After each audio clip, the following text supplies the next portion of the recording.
వింటున్న శ్రోతలకు దేవుని పేరిట శుభాభివందనాలు తెలియజేస్తున్నాను. ఈ రోజుల్లో తల్లిదండ్రులుగా ఉన్నవారు పిల్లలను చూసి చాలా రకాలుగా బాధపడుతూ ఉండడం జరుగుతుంది. తల్లిదండ్రులుగా ఉంటున్న వారికి పిల్లల విషయంలో అనేక రకాలుగా బాధపడడం అనేది ఎదురవుతూ ఉంటుంది. చెడు వ్యసనాలకు బానిసలు అవ్వడం, చెడు మార్గంలో నడవడం, చెడు వ్యసనాలకు లోనవ్వడం, పెద్దల యందు విధేయత కలిగి ఉండకపోవడం, తల్లిదండ్రుల మాట లెక్క చేయకపోవడం, తల్లిదండ్రులు నోరు విప్పి మాట్లాడే లోపే పిల్లలు అరవటం, ఇలా ప్రతి విషయంలోనూ పిల్లలు చూపిస్తున్న ప్రవర్తనను చూసి తల్లిదండ్రులు గుండెలు బాదుకోవాల్సిన పరిస్థితులు ఎదురవుతున్నాయి నవడేస్. కల్చర్ అంటూ ఒక పక్క సంస్కృతి సాంప్రదాయాలను పక్కన పెట్టి పోకిరీ చేష్టలకు పరుగులు పెట్టి కుటుంబ వ్యవస్థను నాశనం చేస్తున్న ఎన్నో కల్చర్స్ మన ముందు చూస్తూ ఉంటున్నాం. ఎన్నో పోకడలు మనం చూస్తున్నాం. పిల్లలు మధ్యాహ్నకో విచ్చలవిడిగా తిరగడానికో ఇలా రకరకాల వ్యసనాలకు బానిసలు అయిపోయిన తర్వాత తల్లిదండ్రులు బాధపడడం కన్నా వాటి జోలికి వెళ్లకుండా అవేంటో తెలియకుండా ఉన్న ప్రాయంలోనే బిడ్డలను దేవుని ఆలయంలోకి తీసుకొస్తే ఖచ్చితంగా దేవుని కాపుదల అనేది పిల్లలకు ఉంటుంది.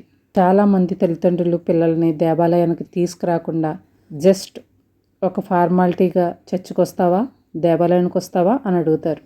వారమంతా ఎన్నో పనులతో ఎన్నో గంటలు ఎన్నో రోజులు మన పనుల కోసం వెచ్చిస్తూ ఉంటాం.